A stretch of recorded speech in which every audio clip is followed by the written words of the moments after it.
Fala galera, tudo bem pessoal? Sejam bem-vindos a mais um Inspiração 50 mais, direto dos estúdios de vidro do Poe Streaming aqui no Shopping Total.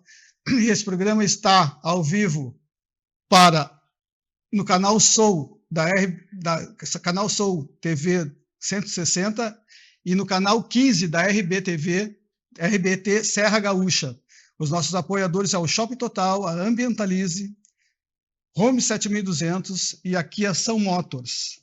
Na técnica, o Flávio Mota, o Eduardo Azevedo, o Tavi Esteves. O Poe Streaming TV é uma emissora do grupo Fabiano Brasil, com o Fabiano Brasil na direção geral. Nos siga no Instagram e no YouTube. E baixe o nosso app no Android e na TV Smart. Hoje o meu convidado é especial. É um cara que me conhece desde muito pequeno, dizia para mim que eu tinha que ser fundista, me fazia dançar quando a gente passava férias lá no Rio de Janeiro, em Nova Iguaçu, que eu tinha que dançar para ganhar sorvete. É um cara extraordinário, ele é professor universitário, ele é mestre, doutor, também é neurocientista, o cara é multicampeão por onde passou, é um cara do bem, um cara legal. O nome dele chama-se Hélio Salvador Praia Carraveta, ou para quem conhece ele por Hélio Carraveta, por tudo que ele fez no esporte do estado. Tio Hélio, muito obrigado por ter vindo aqui, aceitar o convite. Seja bem-vindo.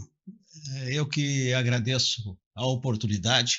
Tu me deu uma série de qualificações profissionais, acadêmicas, mas na realidade, Marcelo, eu sempre fui e vou continuar sendo professor. Professor. Tá? Eu tive uma formação acadêmica, nunca fui cientista, tive uma formação acadêmica, tive toda uma formação, desde as especializações, ao mestrado, ao doutorado, tenho publicações. Vários livros. Mas a minha vocação é uma vocação pedagógica. Educadora. Então, eu fui a vida inteira, eu me considero, em tudo isso aí, eu me considero um professor.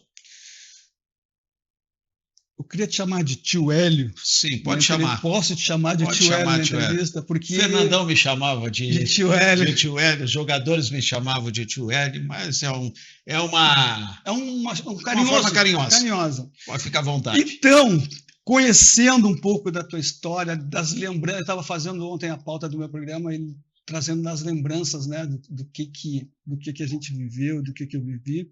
E eu queria...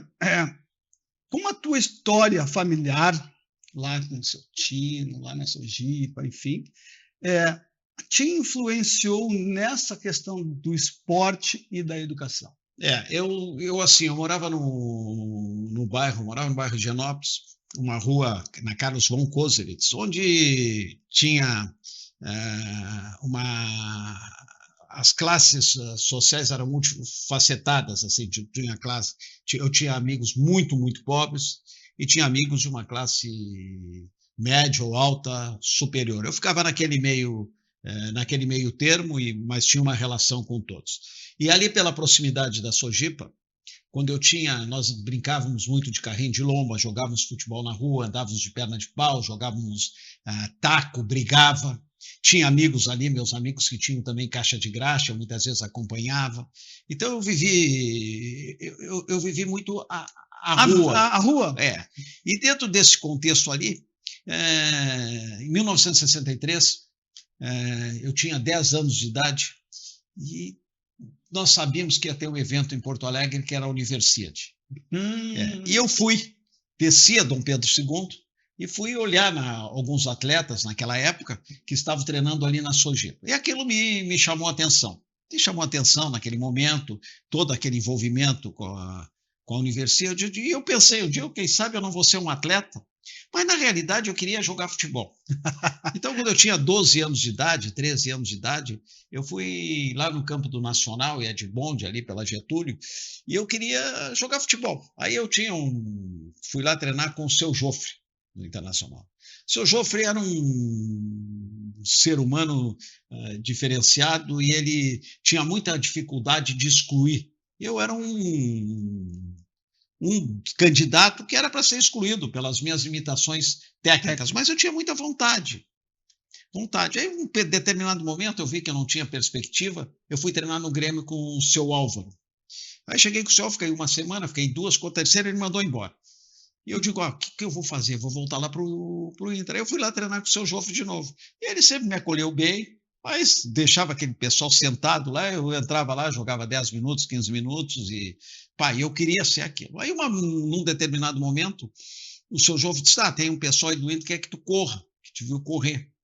Eu digo, não, eu vim aqui para jogar futebol, não quero correr. E aí eu fui numa carreira lá no Ramiro Soto, na época era Dario Tavares e Bombeiro, e até fui bem na carreira no Ramiro Soto. Passou isso aí, eu continuo lá no Internacional e recebo uma carta da Sojipa, não esqueço mais, é colega, professor de educação física, Bruno Ecker. Chega na minha casa, uma carta da Sojipa, no envelope Sojipa, aquilo me entusiasmou, e a minha autoestima disse, olha aqui, eu estou recebendo isso. Aí cheguei na Sojipa, que a minha mãe não deixava, o tênis era só para educação física no colégio. Eu cheguei na Sojipa, fui correr de pé descalço. Aí corri bem lá, de pé descalço, fui. E aí comecei a treinar. Naquela época comecei a treinar atletismo, tinha muita disciplina, tinha muita determinação. E aí fiz uma carreira dentro do atletismo. Com 17 anos eu fui campeão brasileiro, fui recordista brasileiro, depois recordista brasileiro juvenil. Com 19 anos eu fui laureado na Sojipa, precocemente. E aí eu comecei a minha vida, aí começou a minha vida no esporte. Foi dentro disso aí. Joelho, tu acredita que o esporte pode ser um instrumento de transmissão de valores familiares? E como isso aconteceu na tua história? Eu acho assim que o esporte, em primeiro lugar, nós temos que entender o esporte como esporte e educação é a mesma coisa. Então, quando tu falar em esporte, nós estamos falando de educar. Quando tu fala em esporte, independente do nível, independente do estágio que tu encontra, o esporte te educa para a vida. Sempre, em qualquer nível. Ele te educa para a vida. E o esporte, ao mesmo tempo, o esporte te socializa e tu passa a entender o próximo e tu passa a entender também as tuas limitações.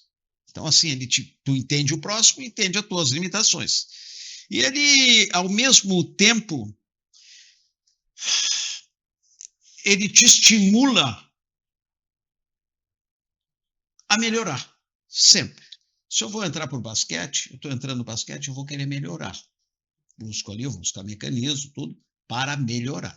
Se eu entrar no vôlei, no futebol, eu vou buscar melhorar. Se eu entrar no atletismo, no judô, tu sempre busca melhorar, em qualquer estágio da tua vida. E quando tu busca a melhora, melhorar, então tu passa a promover a tua vida. Porque na vida tu busca sempre o melhor.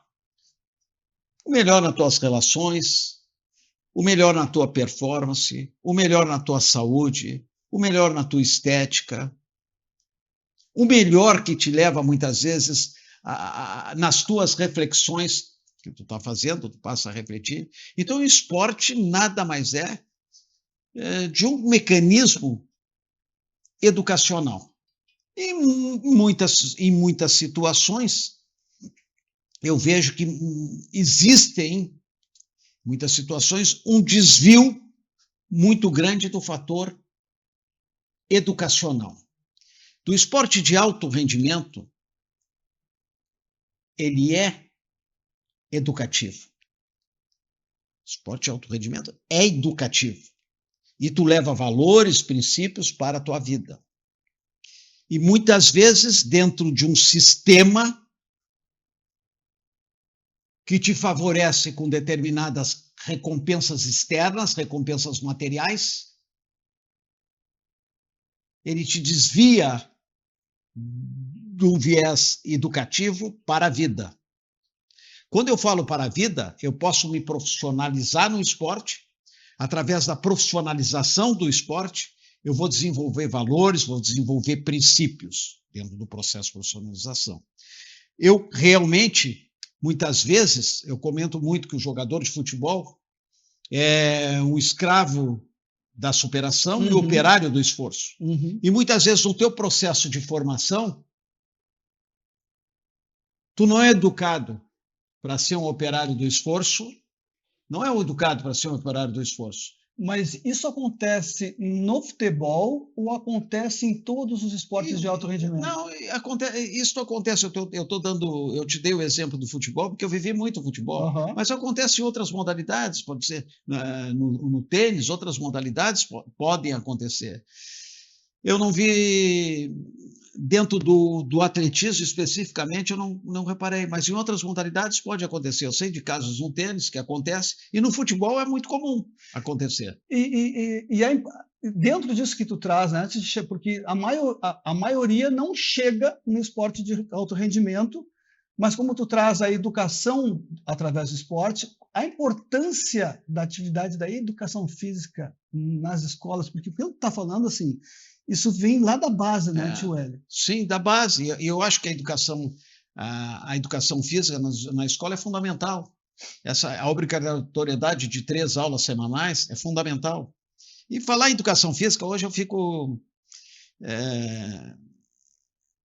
tenho alguns questionamentos em relação à educação física, aos representantes da educação física, quando tu coloca os cursos de educação física como cursos não presenciais. Educação física é vivência, educação física é prática, educação física é reflexão, educação física tem um componente forte intelectual. Então, a vivência e a prática é fundamental. Eu fico assim, isso me faz questionar muito o distanciamento de determinados órgãos relacionados ao ensino, à educação, que eles se distanciam da realidade. No momento que eles colocam os cursos de educação física, lamentavelmente, como não presencial, e o curso de direito como presencial, tem um distanciamento muito grande da realidade. Então, inclusive, as minhas associações, os meus representantes, eles falharam muito e continuam falhando em termos de posicionamento. Então, eu lamento muito que isso venha a acontecer e que está acontecendo.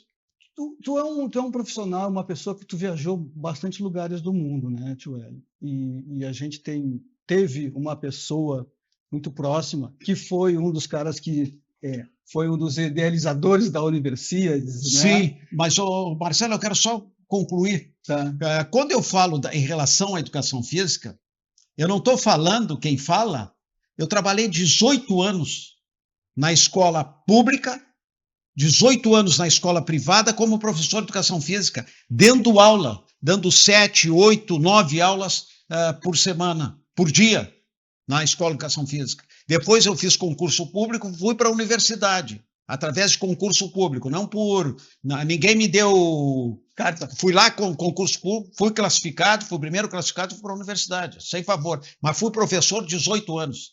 Então eu me sinto professor 18 anos em escola pública e escola privada, escola de periferia. Então me sinto com muita propriedade de falar em relação à educação física e este absurdo que os órgãos responsáveis estão realizando em relação aos cursos de educação física. Então, baseado nisso, essa pessoa que a gente teve um convívio, que foi o cara da Universidades e tal, e tu, por ser uma pessoa viajada, porque existe, eu sempre vi o esporte fora como um fator formador de pessoas, de ser humano e de força cultural de um país. Sim. Um país que tem uma formação esportiva é um país mais saudável, mais culto, mais forte, né? Por que isso... Como é que tu vê isso tudo hoje, tio Hélio? Não, eu vejo assim, Marcelo, eu vivi o esporte, vivi o esporte, tive objetivos no esporte, tinha limitações no esporte. Eu fui um atleta que eu cheguei a alto rendimento, fui a campeonatos internacionais, fui a campeonato sul-americano, consegui a campeonatos mundiais, fui consegui uma universidade, através do sacrifício. através do esforço. E vivenciei os valores do esporte. Eu vejo assim, em relação ao mundo, a um contexto internacional, eu vejo que nós estamos evoluindo, o Brasil vem evoluindo na área esportiva. Vem evoluindo na área esportiva também muito pelos ideais dos profissionais, tem tido um apoio maior hoje, vamos supor, dos órgãos públicos em relação ao esporte, em relação ao esporte de alto rendimento. Só que eu gostaria de ver o esporte mais massificado.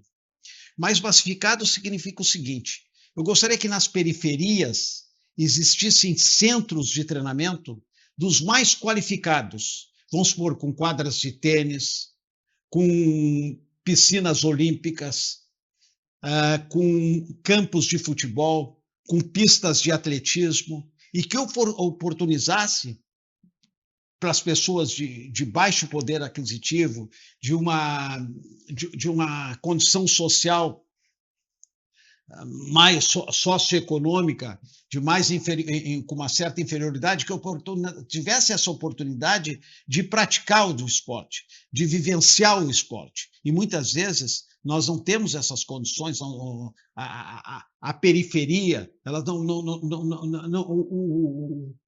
as pessoas de classe social menos favorecida, são poucas oportunidades que elas têm de espaços para a prática esportiva, de programas esportivos.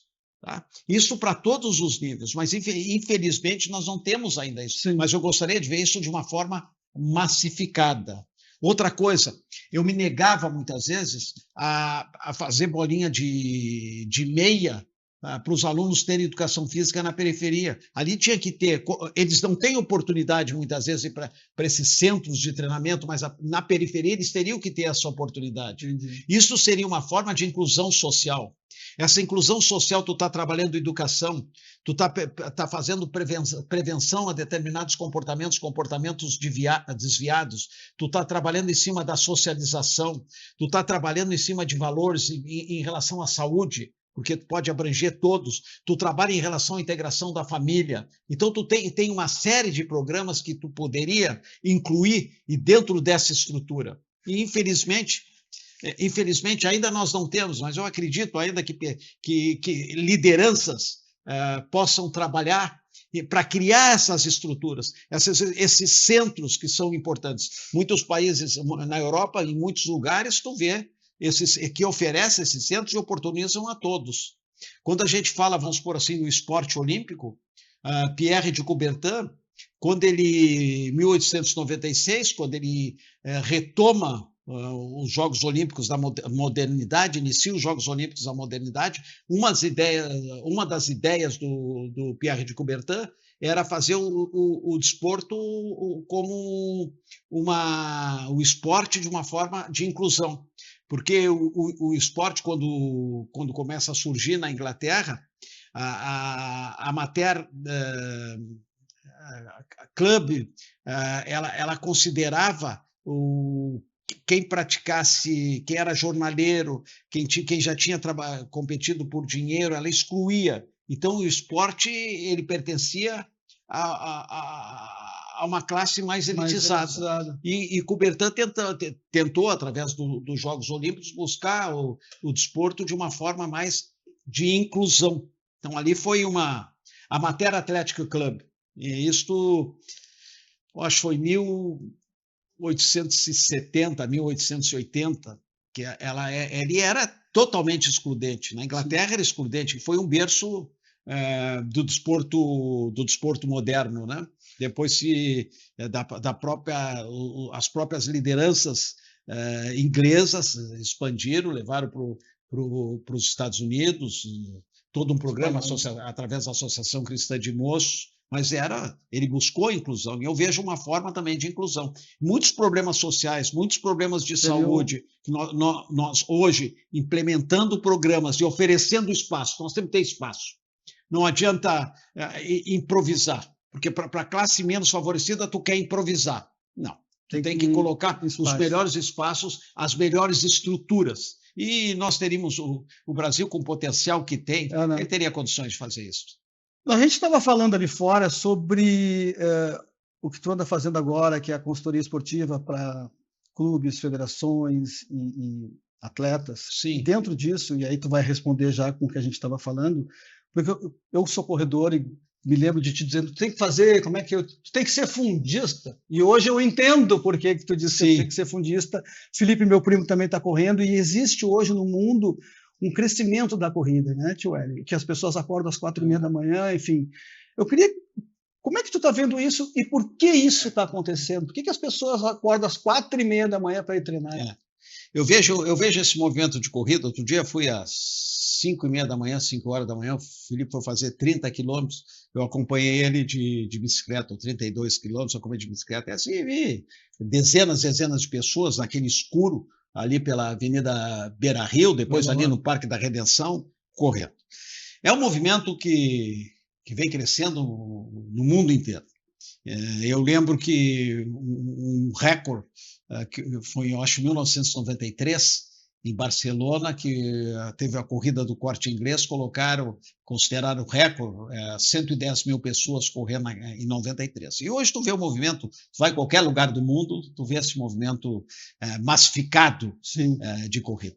E é um fator interessante, porque ali, nesse movimento, tu vê pessoas das mais diferentes faixas etárias, dos mais diferentes níveis culturais, dos mais diferentes níveis socioeconômicos, dos mais diferentes níveis de performance. Então, estão ali todos participando. Tu tem indivíduos de 16, 17 anos, 15 anos, tu tem senhores com 90 anos, 80 anos, estão ali correndo. Tem homens, tem mulheres, tem tudo que corre. Eu te pergunto por quê? Por que correr? Por que esse movimento por que se popularizou tanto esse movimento? Por modismo? Não, não é modismo. Porque o empresário bem-sucedido, ele está lá todos os dias, 5h30 da manhã treinando, ou 10 horas da noite treinando, que é correndo. Porque muitas vezes tu vê meninas no fervor da juventude, estão ali treinando. E assim tu vê, assim eu posso colocar vários exemplos. Vários exemplos. E eu te pergunto por quê. Por quê? Quando tu começa a correr, em primeiro lugar, ela é monótona. Não tem monotonia. Segundo lugar, tu tem que superar essa monotonia e chega um momento, tu está correndo 1 minuto, 2 minutos, 3 minutos, começou a correr, tu já tem dor. Tem dor muscular, começa a correr. Aí tu correu mais um pouquinho, tu tem mais dor. Eu digo, por que as pessoas querem correr? Se a corrida tem monotonia, tu tem que superar a dor, tu sofre, tem que enfrentar sol, chuva, tu tem uma série de adversidades. Por quê? Eu venho estudando, gosto de estudar tudo, estudo a fisiologia comportamental, estudei a vida inteira, eu gosto de estudar. Então eu chego a algumas conclusões. Por quê? A corrida, em primeiro lugar, ela começa a alterar à medida que tu mantém a continuidade, tu tem uma alteração metabólica. Tudo bem. Metabólica tem. Tu começa a se sentir, tu começa a alcançar determinados estágios de performance, que está melhorando, aquilo te motiva a melhorar. Tu encontra um companheiro, encontra outro que te estimula também a correr. Tudo bem, isso aí vai acontecendo. Mas tem outros fatores. Esta relação do sofrimento, da adversidade, à medida que tu está superando, tu passa, dentro da tua relação, dentro da tua estrutura corporal, em relação ao teu sistema nervoso, tu estimula a liberação de muitos neurotransmissores. Serotonina, dopamina, até a ocitocina, que é o hormônio do amor, ela te estimula. E com esse estímulo, tu vai estimulando,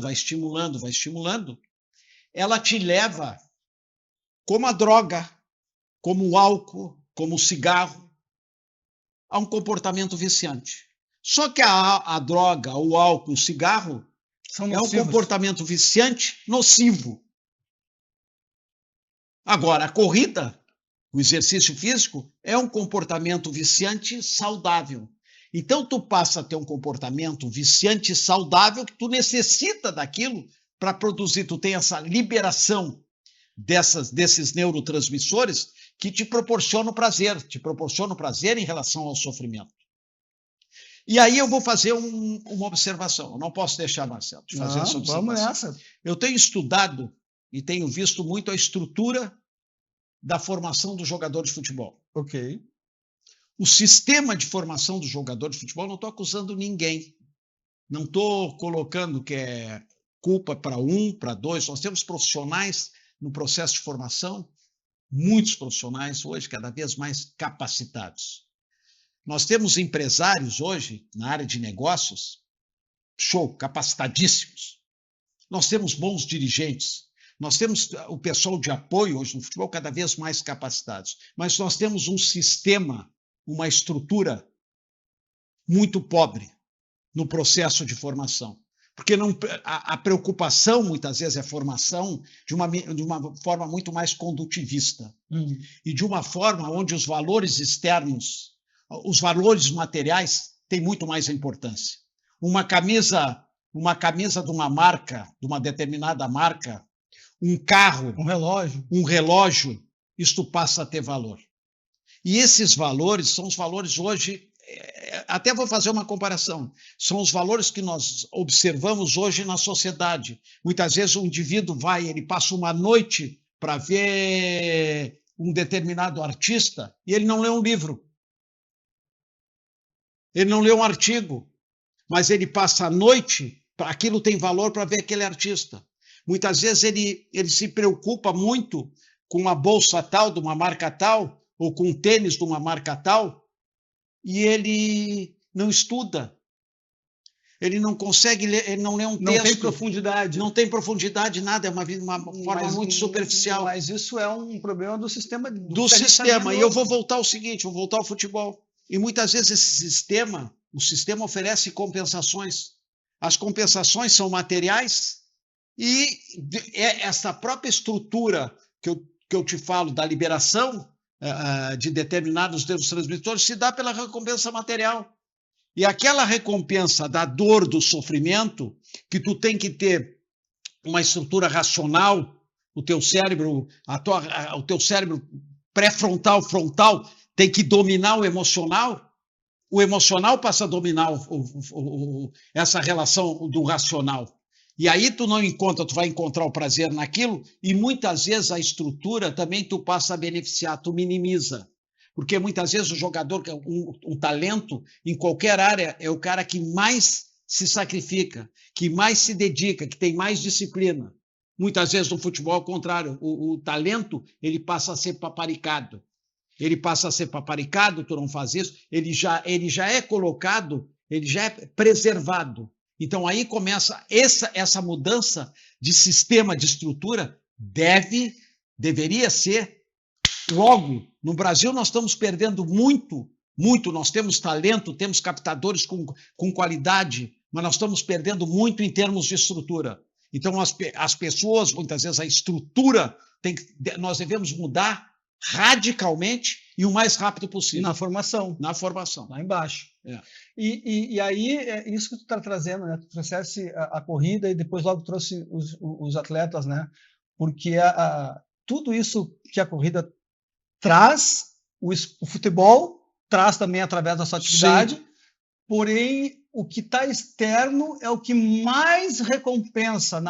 A recompensa não vem do trabalho feito dentro do clube, dentro da conquista, vem do que está externo. Porque o que acontece? Em qualquer área, tu tem que melhorar a tua performance. A performance depende de sacrifício, depende de... Então, vamos supor assim, isso depende muito de uma disciplina, de uma força interna. Eu falo muito de uma força interior.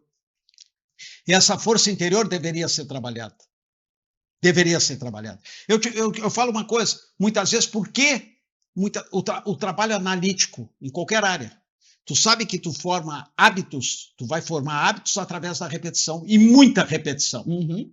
Aí tu vê muitas vezes um jogador de futebol, quando eu vejo assim, eu vi outro dia vários jogadores do passado colocando que é impossível o jogador errar um passe, errar uma finalização, mas eles não treinam a finalização. Quantas vezes tu repete? É a história de bater falta, né? Os caras batem... Quantas vezes os fundamentos, quantas vezes tu repete? Repetia de uma forma analítica. Sim. Então nós temos uma estrutura.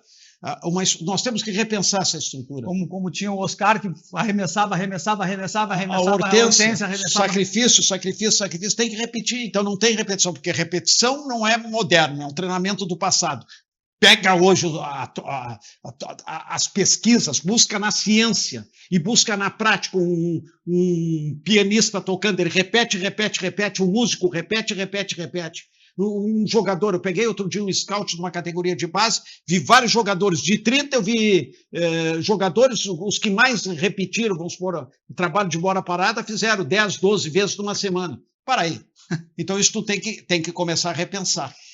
Eu tenho um programa que eu estou apresentando, tem lá para um grupo de empresários já, um programa de inovação no processo de formação das categorias de base dos clubes de futebol. E tenho muita convicção, Marcelo, que nós necessitamos de uma mudança radical em termos dessa estrutura. Porque isso reflete, né? O futebol, eu sempre disse que o futebol é reflexo da sociedade. Né? Exatamente. E outra coisa que também é inadmissível, eu não falo dos outros, eu falo de erros que eu cometi aqui e que me senti também impotente. Muitas vezes, assim, a escolaridade. Escolaridade é fundamental. E eu vi muitas vezes uma categoria de base com 280 atletas, tem 20 estudando. E porque tu tem hoje, se tu não tiver um pouco de conhecimento intelectual, uma cognitividade boa, tu não consegue acompanhar a modernidade do que está todo o sistema. Exatamente, não é erudição. É para te entender o mundo, entender o outro e entender teu espaço de trabalho. É só para isso. Não é para erudição, mas para entender. Então, através desse processo de socialização, através da aprendizagem, através das informações, através dessas relações, tu vai entender o teu mundo de trabalho, o teu campo de jogo, porque hoje o esporte exige um mínimo de inteligência. Então, essa inteligência não é a intelectualidade que eu falo em relação a isso, Sim. É a visão de mundo, até para te projetar a tua vida. Que legal, hein? Ah, que bacana. Me diz uma coisa, tio Hélio. O envelhecimento ativo, porque esse programa aqui, ele nasceu justamente para falar sobre o envelhecimento ativo. E esses dias eu vi tu fazendo um vídeo, aí como tu falou, foi pedalar com o Felipe, mas eu vi tu fazendo um vídeo caminhando, dando ensinamento para começar a caminhar e correr. Como é que tu vê o envelhecimento ativo hoje, tio Hélio? Eu vejo assim, que eu me considero hoje, eu acho que a vida, tu tem 3 ciclos. Eu vou botar numa parte cronológica, mas pode botar tanto para a direita, 2, 3 anos, quanto para a esquerda, 2, 3 anos ou 4 anos. Tu tem o primeiro ciclo até os 30 anos, tem o segundo ciclo até os 60 anos, e depois tem o terceiro ciclo, que é o ciclo terminal. Então, vamos supor, hoje, quando tu chega ao terceiro ciclo, tu está chegando à terceira idade. Terceira idade. O tempo vai diminuindo. Vai diminuindo, é óbvio. É o ciclo terminal. Eu estou nesse ciclo terminal. Então, vamos supor assim, eu tenho 71 anos, estou nesse ciclo terminal. Sério? 71. Então, o que acontece em relação a isso? Nós temos que, eu acho que as pessoas, elas têm que se redescobrirem nesse momento. E acho também, por outro lado, que o movimento, é óbvio, vamos supor, tu tem que ter a graça de ter o mínimo de saúde, né? Uhum. O mínimo de saúde. Que, infelizmente, muitas vezes nós chegamos nessa área, nós não temos a saúde para atividade física, para o movimento. Mas aquelas pessoas que têm essa condição, não pode perder essa condição, levar uma vida sedentária. Ele tem que buscar o movimento. Eu lembro de uma frase da Anita Harrell, uma escritora americana, que falava sobre os aspectos psicomotores. Ela dizia o seguinte: o movimento é a chave da vida. Triste do homem que chegar à velhice sem explorar o número de movimentos que o seu corpo é capaz de realizar. Então, nós temos que viver. A vida é movimento. Então, um dos pontos que eu coloco fundamental na terceira idade é em relação ao movimento. Em primeiro lugar, o movimento. Segundo lugar, tem hoje muitas pesquisas que falam em relação ao trabalho de força, que é fundamental. Não resta dúvida, é fundamental. Mas o primeiro trabalho, que é fundamental, é tu melhorar a tua condição orgânica. É melhorar a tua condição cardiovascular, cardiorrespiratória. Tu melhorando a tua condição cardiorrespiratória, ela te dá base. Tu desenvolve força também. Tu no caminhar, tu desenvolve força de perna. Tu vai, de acordo com a tua postura, tu vai desenvolver a própria força na região central do corpo. Tu desenvolve a força, tu vai desenvolvendo o movimento. Adaptado a isto, vamos supor, tu tendo essa base, tu não pode deixar de fazer o trabalho de reforço muscular, o trabalho de força. Mas nós temos que colocar como prioridade sempre o trabalho cardiovascular, o trabalho cardiorrespiratório. Não adianta assim, a musculação é fundamental. A musculação é importante, fundamental. Mas antes da musculação, ou concomitante à musculação, o trabalho de força, o trabalho cardiovascular, melhorar o teu VO2, ele é fundamental. Então, procure esta associação, não são concorrentes, mas nós temos assim, eu vejo muitas vezes as pessoas priorizando o trabalho de força. Não preciso. Não. Primeiro, o trabalho cardiovascular, o cardiorrespiratório. Por mais que coloque os efeitos do trabalho de forças que são inquestionáveis, tu tem que buscar, paralelo a isto, ou priorizar a tua condição cardiovascular, cardiorrespiratória, de uma forma gradativa. À medida que tu vai melhorando, tu vai incluindo dentro do teu programa o trabalho de força, que é fundamental.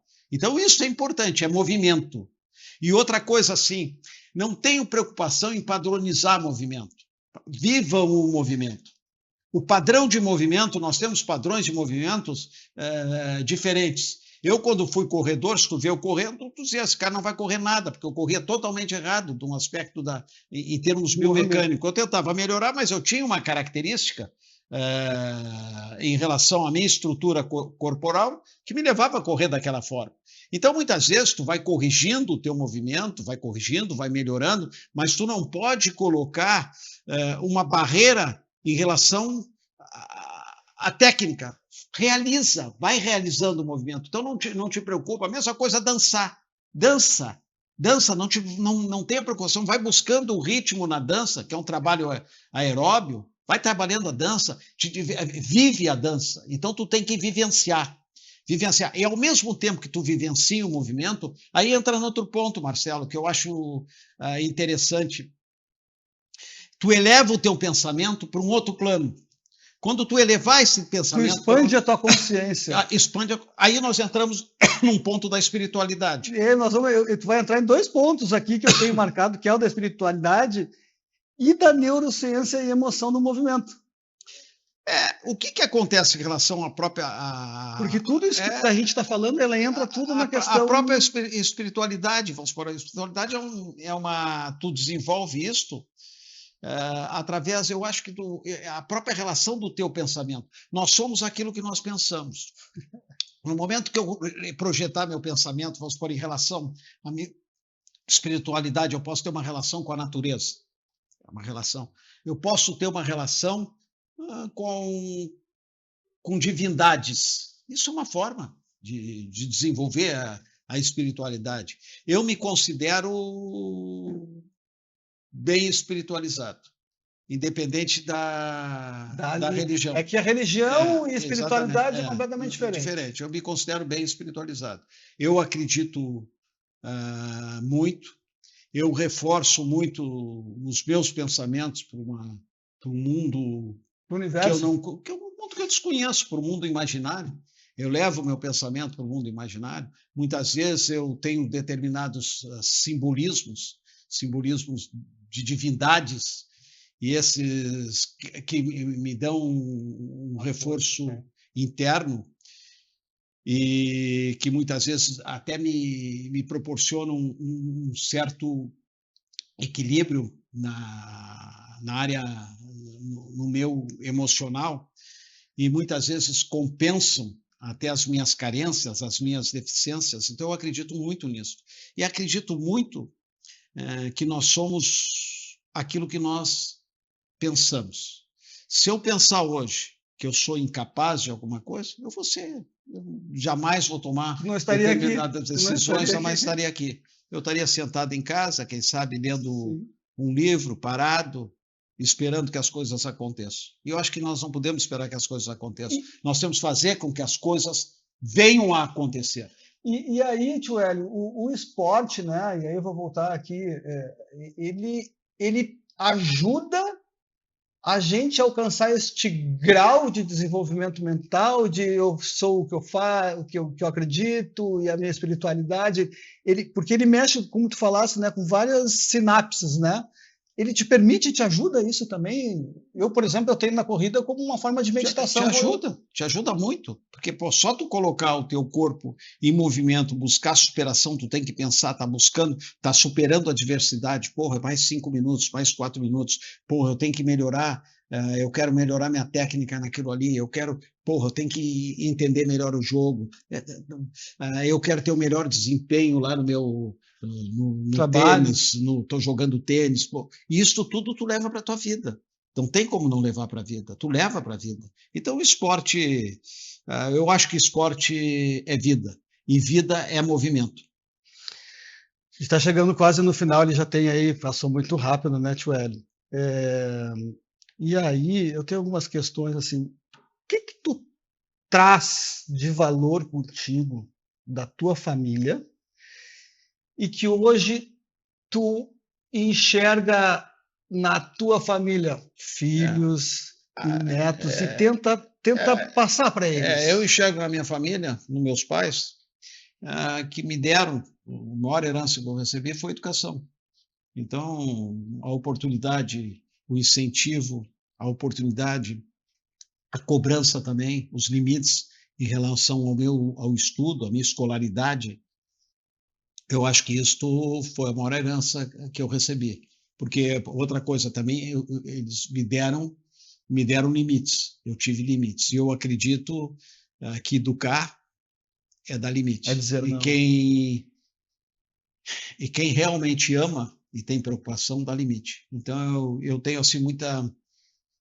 nas minhas ações, dentro do meu trabalho, tanto com colegas, como com atletas, como com alunos, eu sempre procurei, até muitas vezes exagerei, falhei, mas eu acho que os limites são fundamentais. E com os netos, como é que tu está vendo isso? Como é que tu está vendo não, os netos? Os netos, tu tá ajudando a dar limite, ou tu é avô daqueles que dá... Neto, o pai diz assim, não, tu não te mete com isso. Então, eu não meto.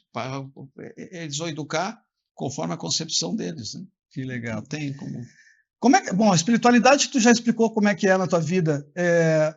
Tu faria alguma coisa diferente do que tu já fez, velho?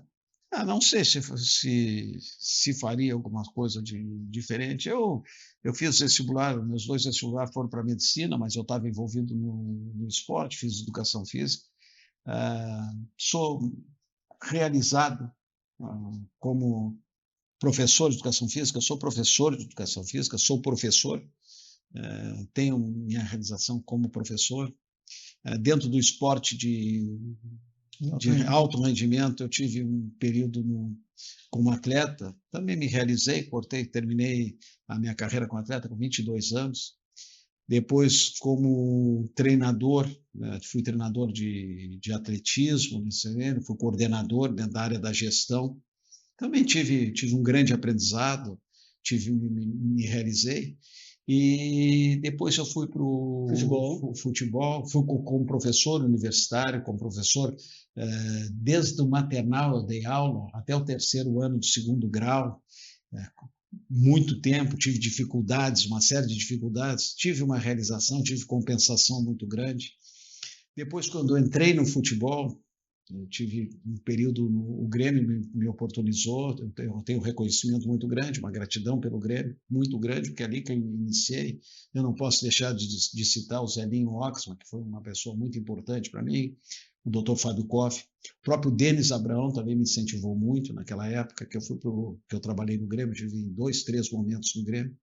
Depois eu fiquei 25 anos no Internacional e tive um vínculo no Internacional também muito grande, assim, eu dediquei, tive Me dediquei muito ao Internacional e tenho um carinho muito grande pelo clube, pela instituição. Até pela própria história do seu time, que também era coreano. Tenho um carinho muito grande. Então, na minha vida profissional, eu tenho uma realização. Hoje eu estou trabalhando com assessoria e consultoria esportiva e quero continuar trabalhando com futebol. Tenho uma série de projetos assim, relacionados ao futebol, tenho perspectivas em relação a isso.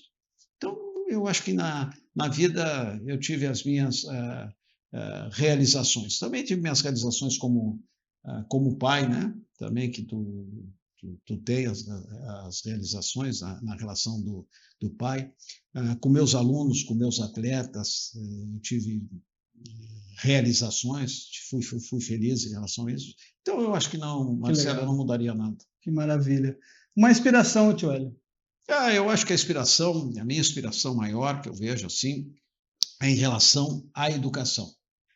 Eu me inspiro, eu acho que a educação, a pedagogia, a mudança, as dissonâncias que tu possa provocar, eu acho que quando tu pode provocar dissonância no outro, ela é importante. A dissonância te leva ao crescimento. E as dissonâncias, muitas vezes, elas não são punitivas, elas não são radicais de um lado ou outro, mas elas te geram, acho que te faz pensar, te faz refletir, e ela é geradora de mudanças e geradora de transformações. Então, eu acho que o nosso desafio como professores, o nosso desafio como educadores, o nosso desafio como treinadores, o nosso desafio como preparadores físicos, o nosso desafio como gestores é provocar as dissonâncias, saber provocar as dissonâncias. Eu acho que isso é importante. E, ao mesmo tempo, saber gerar conflitos e trabalhar com os conflitos. Eu acho que os conflitos, muitas vezes, são importantes trabalhar. Eu vejo, assim, a própria área da gestão, que eu tenho trabalhado muito em relação a isso, formação de gestores, escrevo sobre isso também, que eu acredito que a gestão nada mais é do que educar. Gestor nada mais é que tu caminhar com uma equipe. Gestor nada mais é que tu transformar uma equipe. Gestor nada mais é que tu transformar um homem, entende? Levar o caminho, mostrar caminho, é o mesmo que trabalhar. E outra coisa, o gestor também tem um ponto que ele tem que dar o exemplo. Então o gestor passa a ser importante. O professor é um gestor. E assim nós temos, eu acho que essa é outra área também que me chama muito a atenção. Uma frase ou um pensamento, tio Hélio?